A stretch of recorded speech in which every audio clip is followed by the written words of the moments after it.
자기 십자가를 지고 따르라. 이 제목으로 또 말씀을, 은혜를 나누겠습니다. 오늘 또 양옆 사람들에게 우리가 또 이렇게 기분 좋은 말 한마디를 하실 텐데, 오늘따라 당신을 보니 참 천사를 보는 것 같습니다.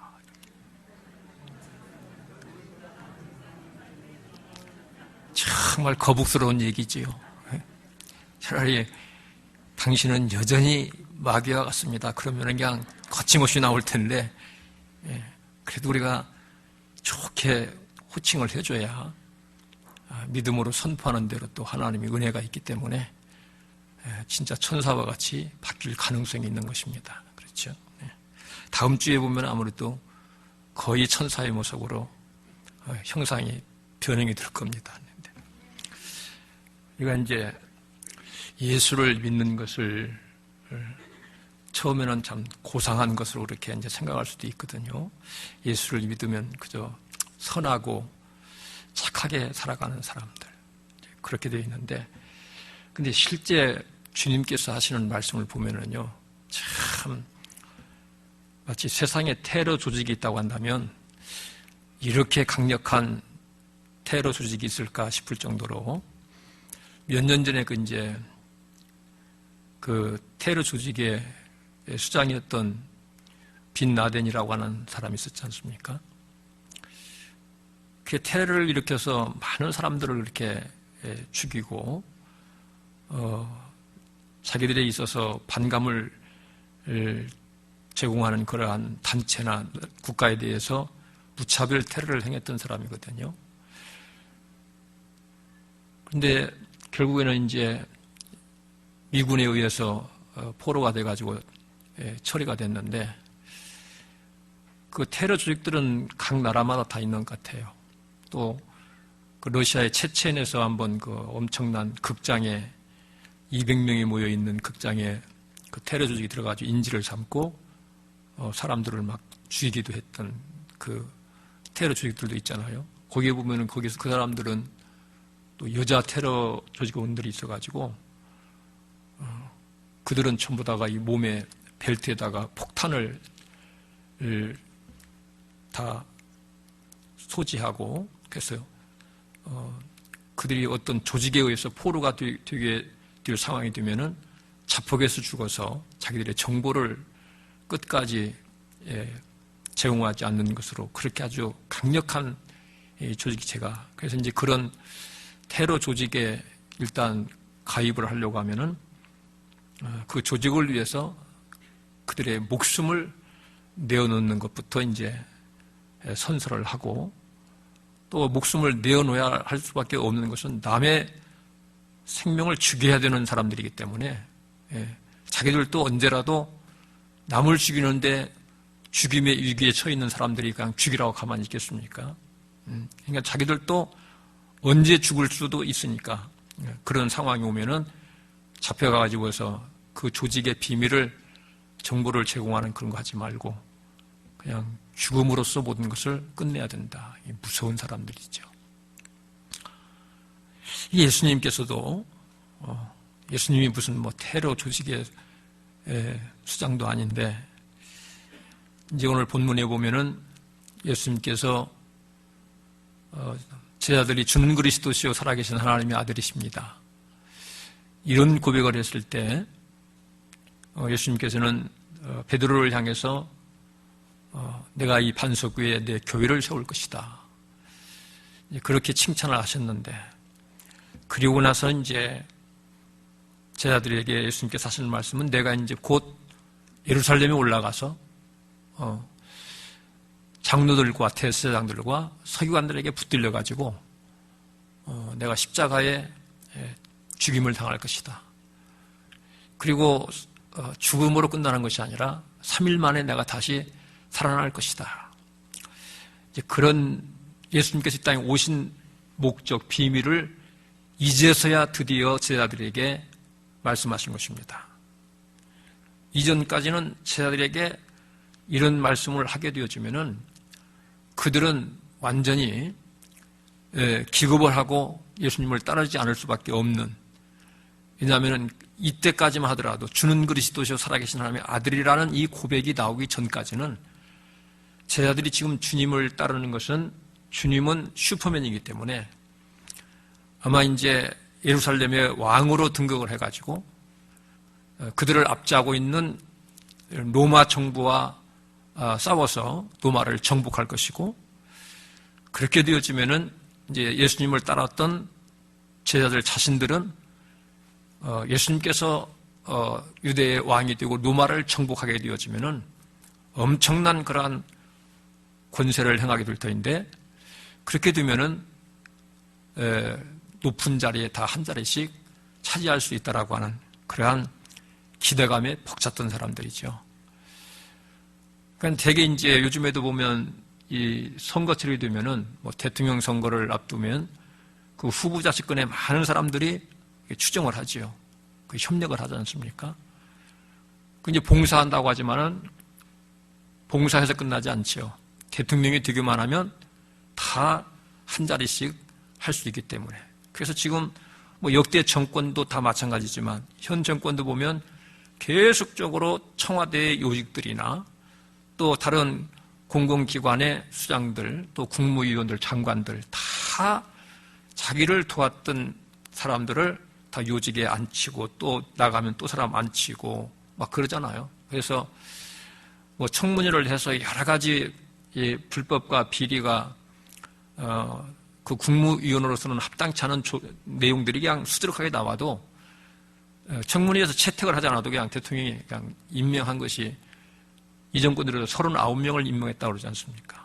역대 최고로 많이 채택을 받지 못한 상태에서 대통령이 임의로 임명한 사례는 처음이다. 그렇게 돼 있잖아요. 그런데 그런 겁니다. 그러니까 제자들도 지금은 예수님을 열심히 따라다니면 예수님 보니까 뭐 전능자지요. 이런 예수님을 당할 자가 누가 있겠느라는 거예요. 그러니까. 그래서 이제 유대인을 왕으로 오시니가 당신입니다. 이제 그럴 정도로. 그래서 이제 예수님은 이 땅에 오셔서 세상 나라들을 정복하고 세상 권세를 다 통제하는 그런 만왕의 왕으로 오신 줄로 믿고 그렇게 예수님을 따르는 거 아닙니까? 근데 예수님께서 느닷없이 뜬금없이 주는 그리스도시요 살아계신 하나님의 아들이십니다. 이런 고백을 했을 때 그때로부터 21절에 보면은 이때로부터 이제 예수님께서 십자가에 달려 극형을 당하실 것을 말씀했을 때 그때 22절에 보면 베드로가 예수를 붙들고 가나에 가로되 주여 그리마옵소서 이 일이 결코 주에게 미치지 아니할 것입니다. 이렇게 예수님이 십자가에 죽으신다는 사실, 물론 비록 3일 만에 다시 살아난다고 하는 말씀을 했음에도 불구하고 사람이 너무나 급하게 집중적인 곳만 집착하게 되어지면 그 다음의 내용들을 우리가 들을 여유가 없는 것이지요. 그러니까 이 제자들 중에서도 마찬가지지만 베드로가 예수님께서 십자가에 죽으신다는 말이 끝나자마자 죽으셨다가 3일 만에 다시 살아난다는 사실까지 이걸 좀 여유 있게 들어뒀더라고 한다면 그렇습니까?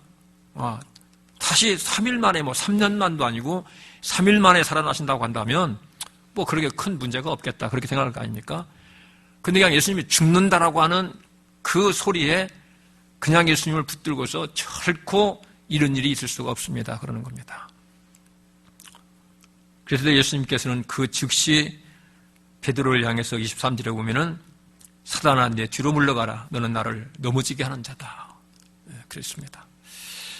그러니까 참 우리가 영적 생활할 때에 주님의 뜻을 이해하지 못한 채 살게 되어지면은 엉뚱한 방향으로 나갈 수밖에 없다는 사실을 그대로 여실히 보여주고 있고요.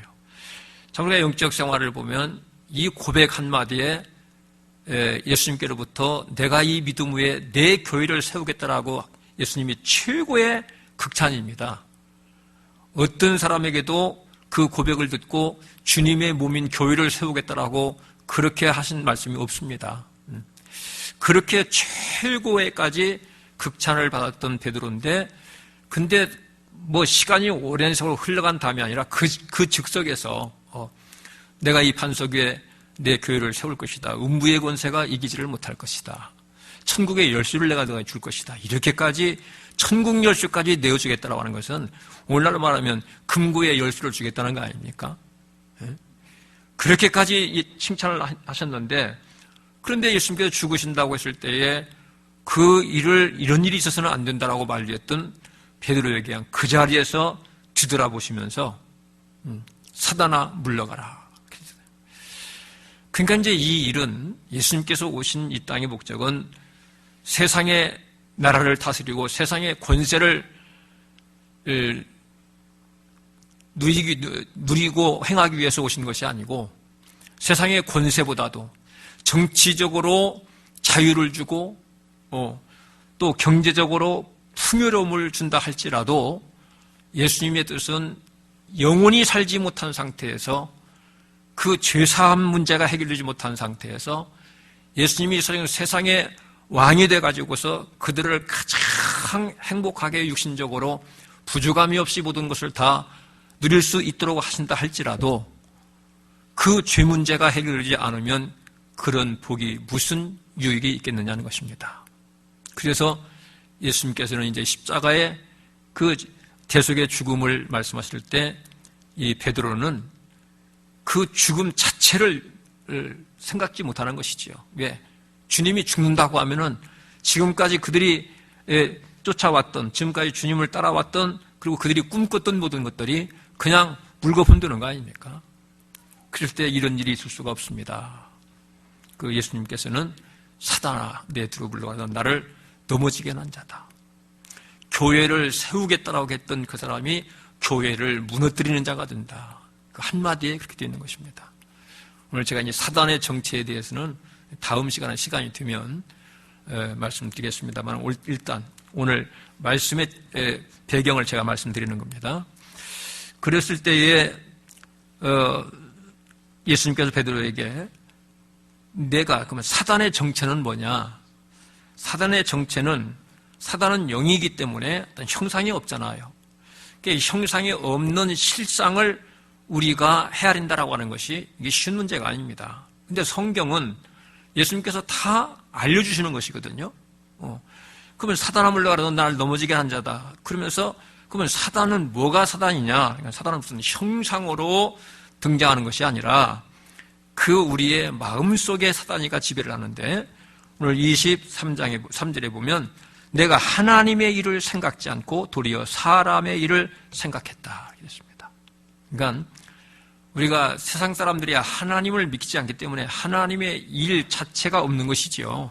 그들은 완전히 사단의 마귀의 종으로 살아가는 사람들이지만, 오늘 예수를 믿어 구원받은 우리는 마귀의 종에서 이제 하나님의 자녀로 우리가 자유를 취해서 자유를 누린 사람들입니다. 그럼에도 불구하고 사탄들은 항상 우리의 하나님의 자녀가 되었음에도 불구하고 우리가 하나님의 자녀에서 탈락하도록 끊임없이 우리의 육체가 있는 날 동안에는 사탄들은 우리의 어디로 침투하느냐? 외부적인 무슨 위협으로, 협박으로, 그것이 1차지만은 그것도 이기게 되어지면은 이제는 사단은 우리를 미혹한다, 유혹한다, 그렇게 되어 있습니다. 근데 사단은 우리 마음속에 들어와 가지고 우리는 항상 예수님께서 너희는 무슨 일 하는지 그 나라와 그 일을 먼저 구하라. 하나님의 일을 모든 일에 최우선으로 해야 된다. 그렇게 주님 말씀하셨거든요. 그런데 사단은 하나님의 일보다는 누구의 일을 먼저 하게 한다는 겁니까? 내 육신의 자신의 일을 먼저 앞세운다는 것입니다. 그렇게 되어지면 결단코 모든 하나님의 일을 해야 할 때에 그때에 내 일을 먼저 하고 하나님의 일을 하겠다 하면은 그 사람은 하나님의 일을 할 수가 없게 된다는 것입니다. 그러니까 사탄들은 하나님의 일을 하지 못하도록 우리의 마음속에 하나님의 일을 해야 된다는 것은 스스로가 인정을 하면서도, 그러나 막상 내 육신의 현재에 유익한 일들이 있게 되어지면은 하나님의 일을 귀하게 여기는 것보다는 내 육신의 유익한 일을 더 우선적으로 귀하게 여긴다는 것입니다. 이것이 이것은 사단이가 주는 마음이라는 것입니다. 그러니까 우리는 성경 말씀을 무조건 순종해야만 되는 것은 먼저 그 나라와 그 의를 구하라. 그럼 왜 그렇게 해야 됩니까? 이런 순간에 그는 이미 사단에게 지배권에 들어가는 것입니다. 하나님, 세상의 사람의 말은 무조건 순종하면 안 됩니다. 왜? 사람은 다 불완전하기 때문에. 온전한 자가 없습니다. 그러나 하나님의 말씀, 예수님의 말씀은 그분은 온전하신 분이시고 전능자이시기 때문에 그분의 말씀은 우리가 따지는 순간 그는 사단에게 이미 올가미가 끼는 것입니다. 우리는 아주 바보처럼 무식하게 순종하는 것입니다. 그럴 때 하나님의 어마어마한 놀라운 언약과 응답과 능력과 축복이 보장이 되는 것이지요. 그러면서 예수님께서는 내가 하나님의 일은 지금 하나님이 나를 이 땅에 보내신 것은 너에게 세상 것을 풍요로움으로 세상의 자유를 누리는 것이 목적이 아니라 네가 이렇게 살다가 죄사함 받지 못하고 죽으면 영원한 지구를 가는데 너희가 잠깐 세상에 사는 날 동안에 설령 세상에서 자유를 누리고 풍요로움을 누리고 행복하고 쾌락을 즐기며 살아가는 그러한 것을 내가 제공한다 하더라도 그거 잠깐 누리고 내 죄사함 받지 못하고 죽으면 너희는 영원한 지옥불에 들어가는 것이 아니냐 그런 것이거든요. 그런데 사단은 이 베드로에게 하나님의 일보다는 사람의 일을 생각하게 만들었다. 그것이 바로 사단의 정치다 이렇게 했습니다. 그러면서 오늘 본문에 이에 예수께서 제자들에게 이르시되 아무든지 나를 따라오려거든. 그렇죠. 여기서는 지금 당장에는 제자들을 향해서 말씀하시지만 더 포괄적인 의미에서는 이제 예수를 믿고 주님을 따르는 우리 모든 성도들을 통칭하는 거 아닙니까? 우리는 다 예수님을 따르는 자들인 줄로 믿습니다. 그 누구든지 나를 따라오려거든 이제 자기를 부인하고 그러니까 내 자신은 없다는 것입니다. 내 육신에 여기서 내 자신이 없다라고 하는 것은 내 생각이 결단코 하나님의 일보다도 앞설 수가 있다 없다. 그건 내 자신을 부인한다라고 하는 것은 우리는 항상 내 자신 생각과 마음이 계속적으로 움직이는 거 아닙니까? 그런데 이제 자신을 부인한다라고 하는 것은 하나님의 일보다는 내 일을 하나님의 일보다 우선시하지 않는 것. 이것이 자기를 부인하는 것이고 자기를 부인해야만이 우리는 누구의 시험을 이길 수가 있다. 사단의 시험을 이길 수가 있다는 것입니다. 이 사단의 시험을 이기지 못하게 되어지면 그 사람은 결국은 뭐냐? 신앙생활에서 넘어질 수밖에 없는 사람이다. 그렇게 주님이 말씀하시는 것이죠. 그러면서 자기를 부인하고 그 다음에 자기 십자가를 지고 나를 쫓을 것이다 그랬습니다. 그러니까 자기를 부인하지 않으면 자기의 십자가가 있는데 그 십자가를 질 수도 없다는 것이거든요. 근데 이제 오늘날에 있어서 과연 이 십자가가 뭘 말하는 것이냐 이 부분에 대해서는 해석이 다양합니다. 다 성경을 이해하는 관점에서. 그런데 이제 우리가 성경적으로 접근한다고 하면은 십자가라고 하는 것은 예수님이 먼저 지고 가신 것입니다. 그래서 예수님이 십자가를 졌을 때 그 십자가는 엄청난 고통이었습니다. 그리고 그 십자가에서 예수님이 달려서 못 박히고 옆구리에 창을 받고 주님은 자연사한 것이 아니라 의도적인 죽임을 당하신 것입니다. 근데 그 죽음이라는 것이 십자가에 달려서 죽었다는 겁니다. 근데 십자가에 달려서 죽으셨던 예수님은 다시 3일 만에 부활하신 것입니다. 그러니까 우리도 자기의 십자가가 있는데 이 십자가를 지금 지고 가라는 것입니다.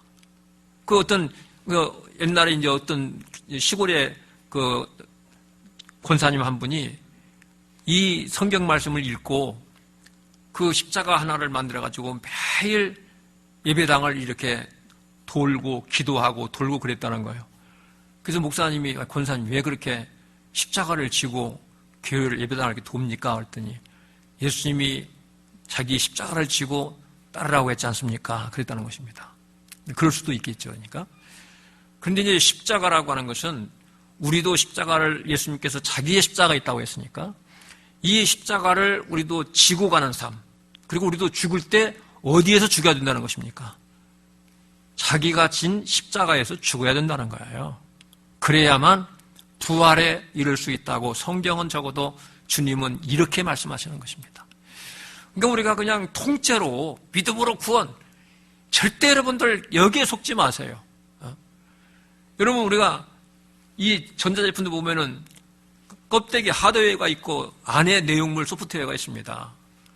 우리가 믿음이라고 하는 것은요, 우리가 기계로 말하면 껍데기, 케이스에 불과한 것입니다.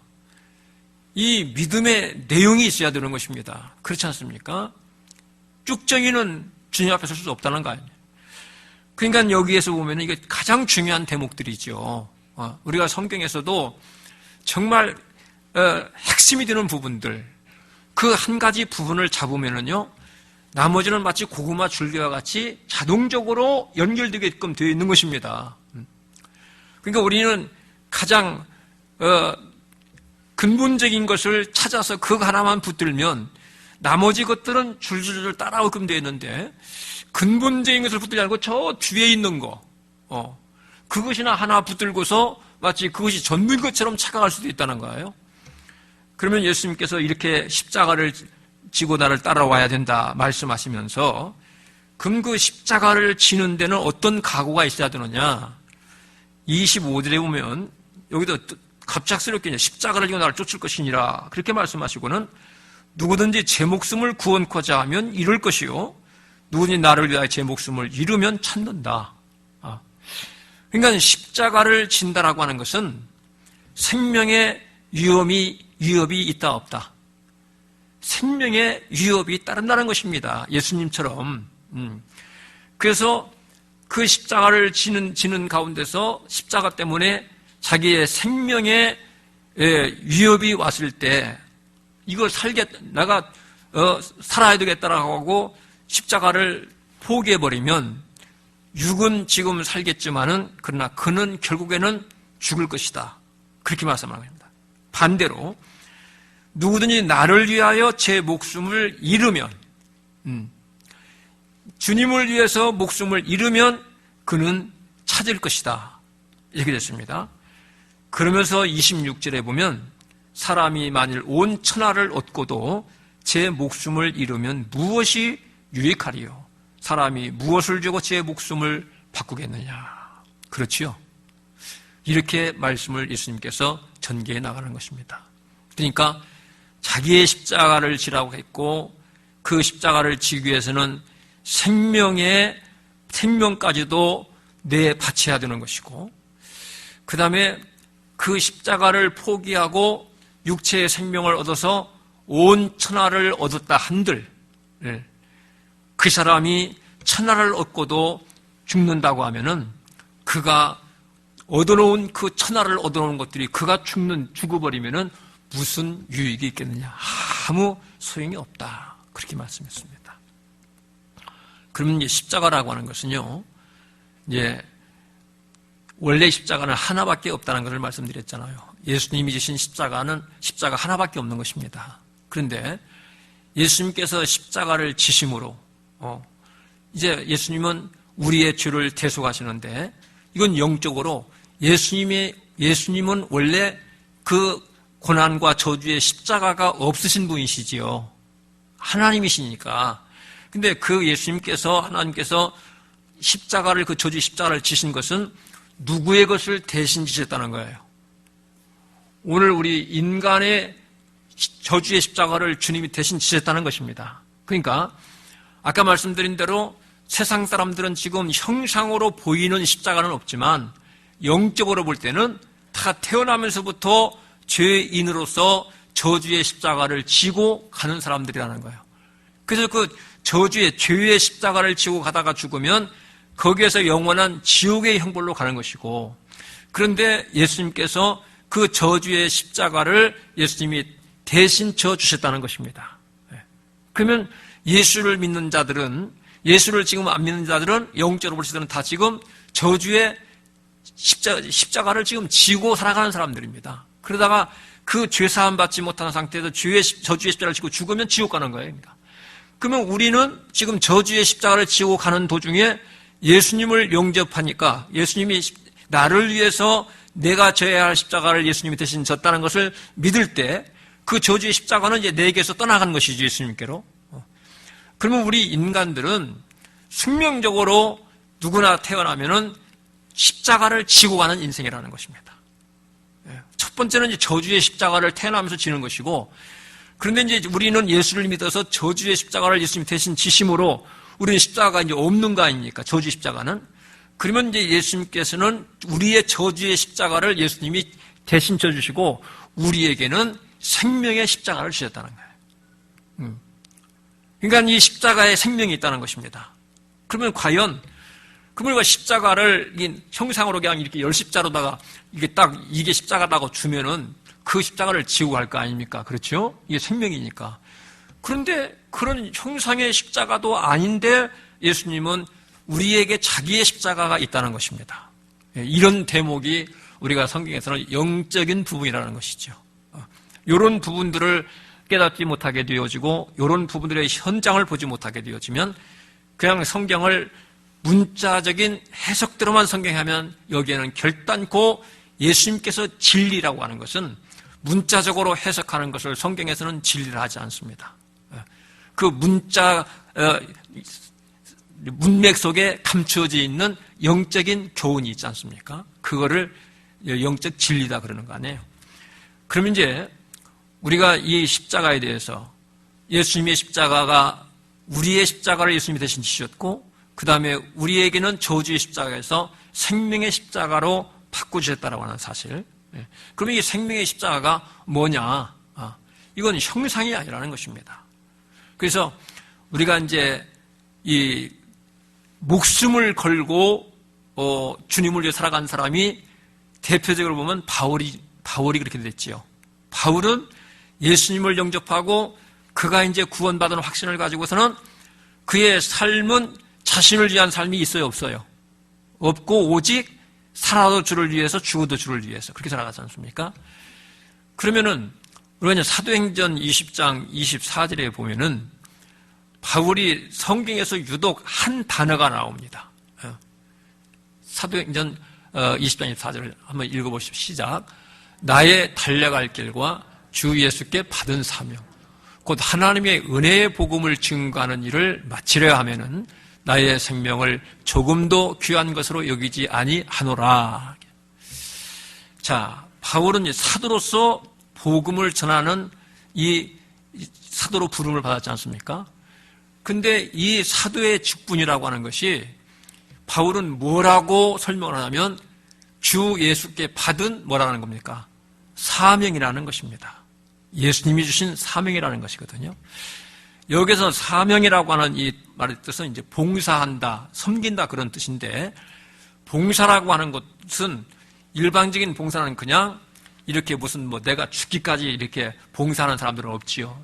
남의 필요를 충족시켜준다거나 서비스를 해주는 정도인데 여기에서 사명이라고 하는 이 봉사는 그 일을 위해서 그 일을 부여한 자를 위하여 자기의 생명을 바쳐가지고 이 일을 완수하는 것을 사명이다 그러는 것입니다.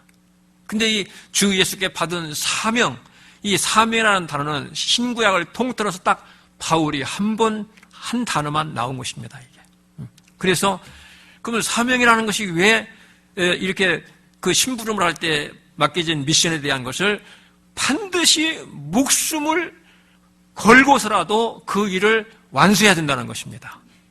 그러면 그 일을 누가 먼저 행하신 것입니까? 예수님께서 하나님께로부터 예수님이 아버지께로부터 너 십자가에 달려 죽으라고 하는 이 명령은 그건 하나님이 주신 사명이라는 것입니다. 그래서 예수님이 그 사명을 감당하셔서 오늘 우리의 구원의 역사가 이루어진 것이고 그 일을 죽음으로 감당함으로 인해서 하나님 아버지의 대구원의 역사가 이루어진 것이지요. 그러면 이제 앞으로 예수님께서는 계속적으로 그 12 제자들에게 이제 부활 승천하시기 전에 40일 동안을 세상에 거하시면서 자기의 부활하신 몸을 실제 보여주시면서 사도행전 1장 8절에 보면 오직 성령이 너에게 임하실 때 너희가 권능을 받고 예루살렘과 온 유다와 사마리아와 땅끝까지 이르러 내 증인이 될 것이다. 그렇게 주님이 말씀하셨습니다. 그러니까 그래서 오순절 마가다락방에 오순절 날에 이 성령이 임했지 않습니까?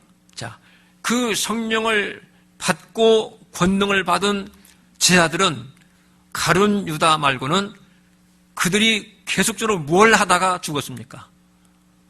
복음을 전하다가 죽은 것입니다. 그렇죠?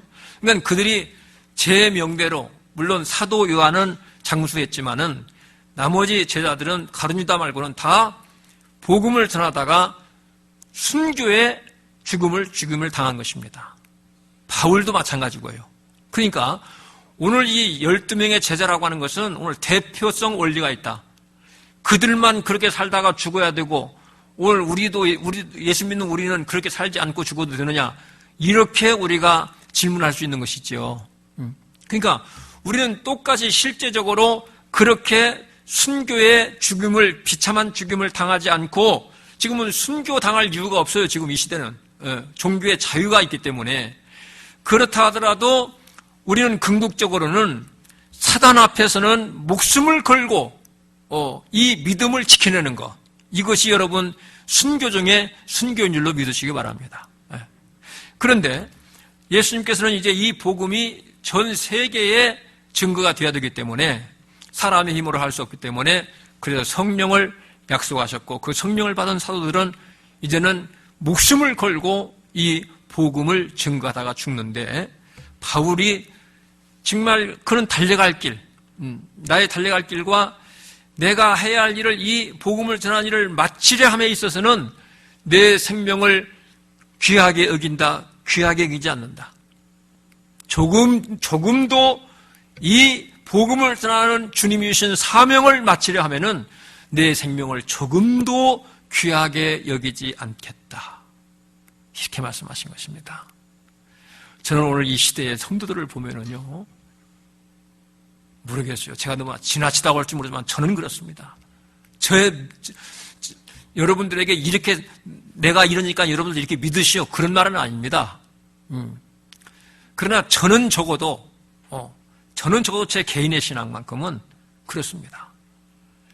어쨌든 간에 내가 다른 건 몰라도 주님 앞에 서는 것만큼은 내가 반드시 목숨 걸고 서야 된다.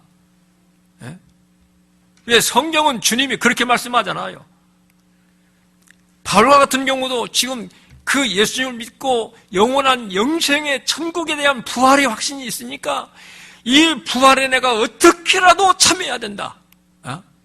그래서 이 부활에 참여하기 위해서 그 고린도전서 15장 30절에 난 날마다 죽노라. 여러분, 이 십자가를 진다고 하는 것은 영적으로는 날마다 나의 옛사람을, 예수님의 십자가에 나를 못 박는 삶이 십자가 지는 것입니다. 나를 죽이는 겁니다. 내 혈기, 내 욕심, 내 교만, 시기, 질투, 미움, 음욕, 정욕, 이런 것들을 날마다 십자가에 못 박는 것이 근본적인 우리의 십자가고요. 그 다음에 그러한 삶을 살아가면서 죄를 다 이기는 것으로 끝나지 않고 죄를 이김과 동시에 하나님의 일을 해야 되는 것입니다. 왜냐하면 죄에 사로잡힌 자가 하나님의 일을 한다 한들 하나님은 그것을 인정하지 않는 것이지요. 그래서 예수님께서도 마귀의 시험을 이기고 난 다음부터 복음 사역과 이조가 기도를 행하시면서 복음을 증거했지 않습니까? 그렇게 되는 겁니다. 그러니까 우리는 이 세례라고 하는 거 제가 말씀드렸잖아요. 십자가를 지는 것은 날마다 나를 십자가에 못 박는 것입니다. 그것이 그렇게 해서 내가 십자가에 예수님과 함께 못 박혔을 때 십자가에 예수님 십자가에 연합이 되는 것이고, 그 다음에 연합이 된 자는 주님이 사흘 만에 부활하신 것처럼 우리도 나중에는 부활해서 영원한 생명으로 들어가게 되어지는 것, 이것이 십자가의 길이라는 거 아닙니까? 그러면서 우리는 십자가는 죄를 날마다 내 죄를 십자가에 못 박아 죽는 것이고, 그 다음에 죄를 이김과 동시에 그 그것으로 끝나지 않고 이제 주님의 일을 한다는 것입니다. 그래서 우리가 이제 성경에는 바울과 같은 경우는 이 사명 안에 그 생명이 보장되어 있다는 것이거든요. 그러니까 우리가 바울의 삶을 통해서 보면 이미 그가 로마를 향해서도 복음을 전하러 갈 때 그 배가 파손되고 그 얼마나 고생 많이 합니까? 그래서 유라굴라는 광풍을 만나가지고서 배가 다 파손돼가지고서 모든 걸 다 버리고 파손된 배 조각 하나 붙들고서 겨우겨우 지금 이주야를 바다에서 표류하는 거 아닙니까? 그때의 바울도 너무나 이제 상황이 어렵고 춥고 저체온증에 더 이상 살 수가 없을 것 같아서 이제 우리가 여기서 죽는구나 그랬어요. 스스로가 상황인 것만큼. 그랬을 때에 놀랍게도 성령께서 그에게 감동 주시기를 바울아 음성으로 네가 이번 풍랑의 재산에는 손실이 있고 생활에는 좀 고통이 있겠지만은 너희 생명에는 지장이 없다. 왜? 네가 지금 고난을 당하는 과정이 네가 지금 무역을 해서 돈 벌기 위해서 가는 것이 아니라 지금 어디를 향해서 간다는 것입니까? 로마에 이 복음을 전하기 위해서 가고자 하는 복음을 전하고자 하는 목적이기 때문에 이런 풍랑 같으면 다 죽고 망하지만 그러나 너는 죽지 않는다. 여기에 사명 속에 우리의 생명이 있다는 사실을 성경은 보여주고 있는 것이죠. 저는 그 정도의 상황은 아닐지라도 저는 그 말씀을 저는 나름대로의 고백할 수 있습니다. 주님의 은혜 가운데서 제가 여기까지 살아오는 어간에 있었던 일들, 오직 주님 앞에 탄 한 마음, 어쨌든 간에 이 사명을 감당하고자 하는 그 마음이 있으면 성경의 바울을 보니까 하나님이 그렇게 해서 그래서 그 유라굴로 강풍을 만나가지고서 멜리데라고 하는 섬에 겨우 이제 항구에 도착해가지고서 그 추운 겨울 아니에요? 그래가지고서 거기서 이제 무태 나가가지고서 그 인디안들이 거기서 뭐 겨울이니까 모닥불을 피워놓고 불을 쬐고 있을 때 바울의 일행도 거기 가서 불을 쬐다가 바울이 날씨가 너무나 추웠던지 바울이 성격이 또 그렇잖아요. 그러니까 가서 그냥 나무 한 다발을 뚝 빼다가서 모닥불을 집어넣는데 그 나무 다발 속에 있는 독사가 웅크리고 있다가 바울의 손을 물어버린 것입니다, 여러분. 그럴 때 그 추장이 야, 당신들이 바다에서는 구원을 받았는데 육지에서는 저주를 받는구나. 왜? 그 독사에 물려서 산 자가 없어. 5분 내면 직사에 몸이 팅팅 불어 죽는데 바울이 독사가 물었는데 이 독사를 잡아가지고서 아마 불 속에다 던져버렸겠지요. 그럼 물렸는데도 죽지를 않아.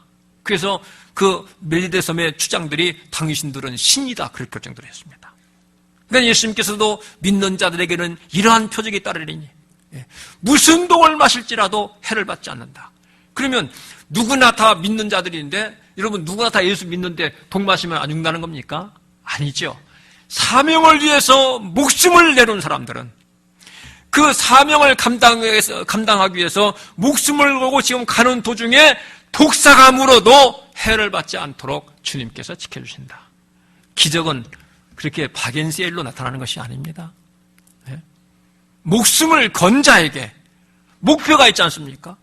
그러니 만약에 예수님께서 바울이 노마를 향해서 지금 예수님의 복음의 목적은 노마입니다. 노마까지 가서 이 복음을 전해야 된다.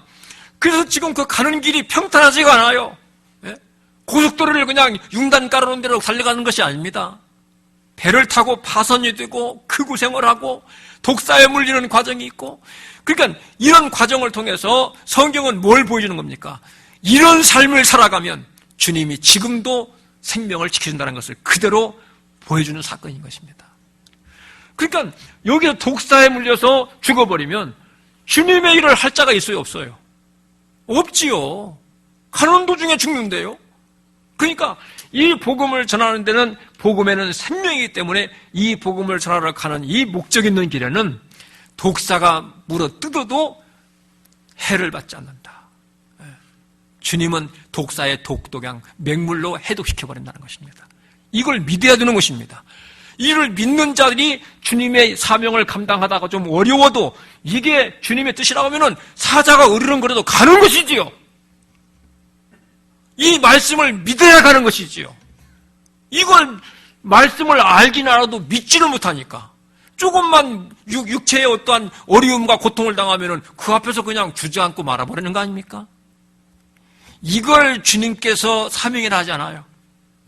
그러므로 오늘 우리는 꼭 이렇게 바울처럼 그렇게 로마까지 가서 복음을 전해야 된다는 그런 일이 아니라 오늘 주님은 이 땅에 교회를 세우시고, 자, 우리가 교회는 주님의 몸이라고 했고 그 다음에 교회의 몸에 지체가 있다고 이렇게 말씀한 거 아닙니까?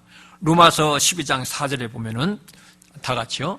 우리가 한 몸에 많은 지체를 가졌으나 모든 지체가 같은 직분을 가진 것이 아니다. 그렇죠? 직분. 그러니까 바울은 그렇잖아. 우리 몸에 여러 가지 지체가 있지 않느냐. 근데 이 지체가 뭐라는 거예요? 주님의 교회는 주님의 몸인데 이 주님의 몸된 교회는 여러 가지 지체가 있다는 것입니다. 그 지체가 바로 뭐예요? 우리에게 주신 직분.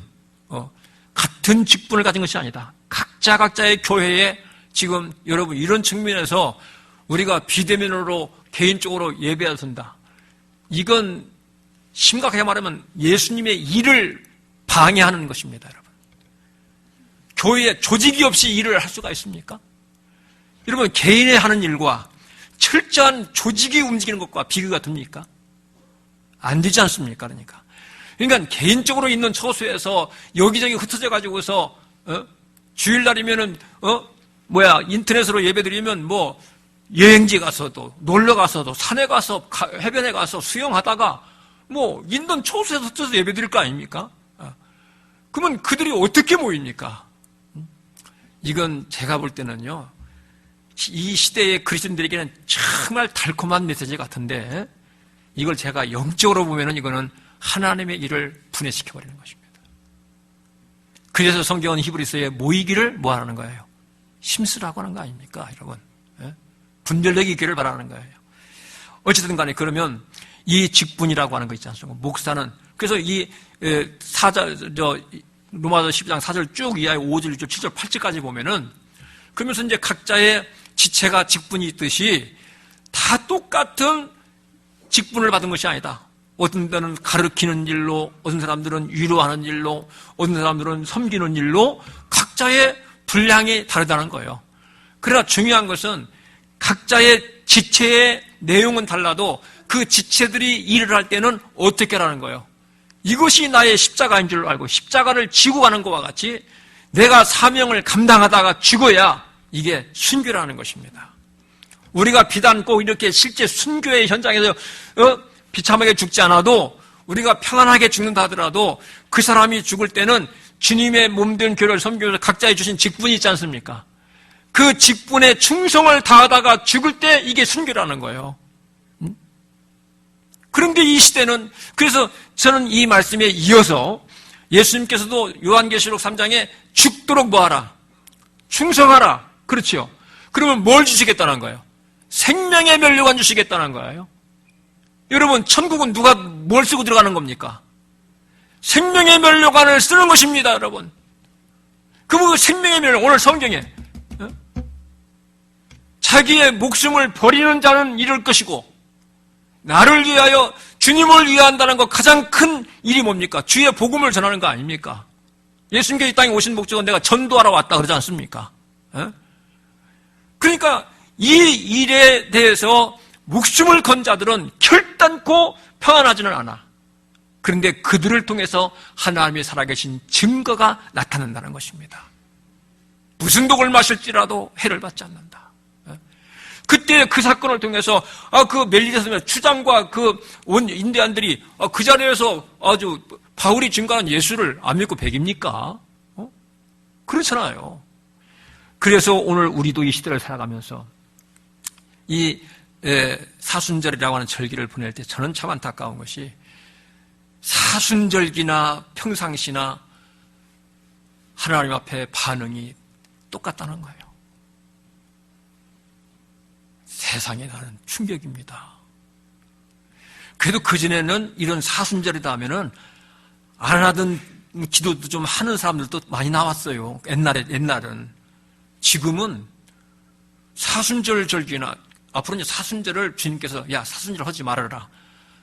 내가 사순절 정한 거 쪽팔려서 못 살겠다 그럴 것 같아. 무시를 당하는 겁니다.